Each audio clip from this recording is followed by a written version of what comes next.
My first ever recording session was way back when I was about 17 with an up and coming band, and a local radio station decided to feature the band. It was really exciting. Obviously, I was waiting nervously while the rest of the band laid down their tracks.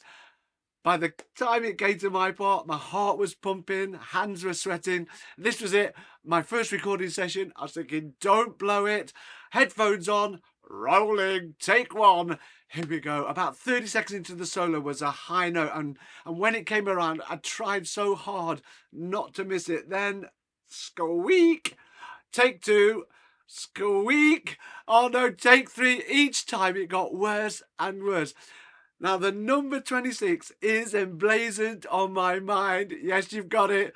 Because after that take, the engineer announced, I'm afraid we're going to have to leave it in. I'd let the band down. I felt so bad. So, if you suffer with the dreaded squeak, trust me, I do know and feel your pain. There are about 5 reasons why squeaks appear, and I'm going to cover each one and offer a simple solution. At the end of this lesson, I'll let you know why sometimes squeaking is a good thing. Probably the number one reason saxophones squeak is down to the embouchure. If the lip is too thin under the reed because you're thinking E instead of O, then you can expect plenty of those mouse noises. Rolling the bottom lip in over your teeth will mean that the reed is sitting on this thin part of the lip, creating the same problem. Now, a good squeak eliminator is to take the bottom teeth out of the embouchure altogether. If you get a line inside the bottom lip, then this is an indicator that you're biting to add pressure to the reed. Try putting your top teeth on the mouthpiece and then pulling your bottom teeth away from the lip. Think or to create a nice pad of lip under the reed and blow using the warm air for steaming your glasses. Increase the pressure and then maybe blow a little harder until the note just starts to appear.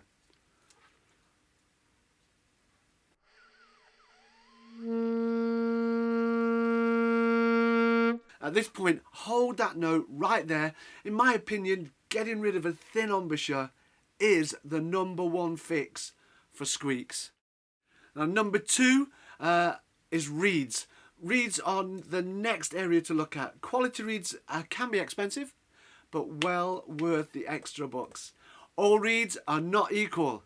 It can be a false economy to buy cheap reeds from, say, an online company. These are often sourced from poorer quality cane and poorly manufactured. If you're using good reeds, remember to moisten them well, including the thicker end. Reeds squeak much less when they're not dry. Moistening the thick end can also create a nice seal between the reed and the mouthpiece table. Now, a dry reed could allow air to whistle through the gap created by the truncated grain and the mouthpiece table. Remember that reeds don't last forever. They get softer with regular playing, and when they become too soft for the mouthpiece or split, and then that's when the squeaks may make their entrance. They last around 3 weeks with a moderate amount of playing. Make sure the reed sits squarely on the mouthpiece and it's set very close, if not level, with the tip of the mouthpiece. Finally, if the reed is too soft for the tip opening, then that's a recipe for issues too. I don't want to go too much into the mouthpiece because I've already covered it in depth in a previous video, and I've linked it at the end. Basically, the tip opening of a mouthpiece is the gap between the end of the reed and the mouthpiece, and this determines just how hard the reed will play. So finding the right tip opening and reed strength combination to suit you is very important. The third most common reason for squeaks is when a pad isn't seating properly over a tone hole. Even the smallest gap can cause untold tonal damage. If your embouchure is good, but your sax is still squeaking, it may be time for a trip to the repairer. Now, to check if pads are seating properly, we use a leak light, and it's put down the sax. Any sign of light escaping from the pad spells some sort of trouble. I'm afraid that repairing a pad or reseating a pad is a job for an expert. I've got a leak light myself and occasionally use it to check that things are okay on mine and student saxes. They're not expensive and you can get them online. A very common issue with the sax is the octave key mechanism not allowing the pad to seat properly. This curved piece of metal here must not be touching this little rod when the octave key is not being pressed. There needs to be about a millimetre gap between the two. If it's touching, the pad will sit away from the hole, and this is what you need to do to fix it. Hold the left hand thumb under here and gently put pressure here. Keep checking the gap until it's about 1 millimetre. Okay, if the gap is too big, then other issues can be caused. And to sort this, we need to do the opposite by gently pulling pulling this little mechanism up a little bit, and until once again the gap is about 1 millimetre.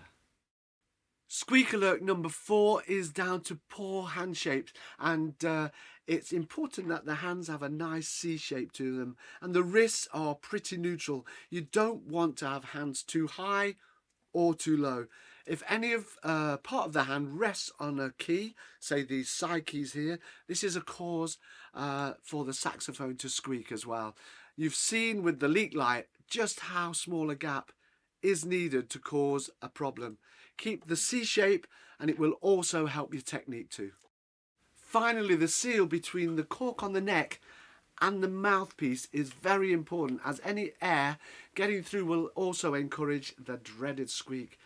You can seal the cork by dipping it in hot water, but whatever you do, don't let the water touch the lacquer because it could blister. Alternatively, take it to your local repairer and have a new one fitted. Well, that pretty much covers the causes of squeaks on the saxophone. Let me know in the comments if any of them have sorted out your problem. Now, sometimes we want the saxophone to squeak, but we also want to stay totally in control of it. So, when is a squeak a good squeak? You've probably heard good players wailing way up high, and these very high notes are called Altissimo. They're notes above the normal range of the sax, and believe it or not, they are actually controlled squeaks. These notes are created in part by using a thinner lip for the embouchure. Here's an example of some Altissimo notes.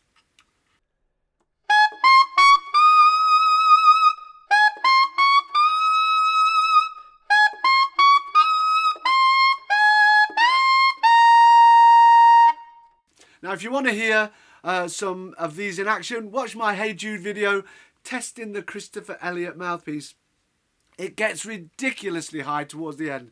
I've put a link at the end of this video. So keep an eye out for my video on Altissimo, and if you've taken anything from this lesson, then please give it a like. I'm doing 100% discount on likes for today only.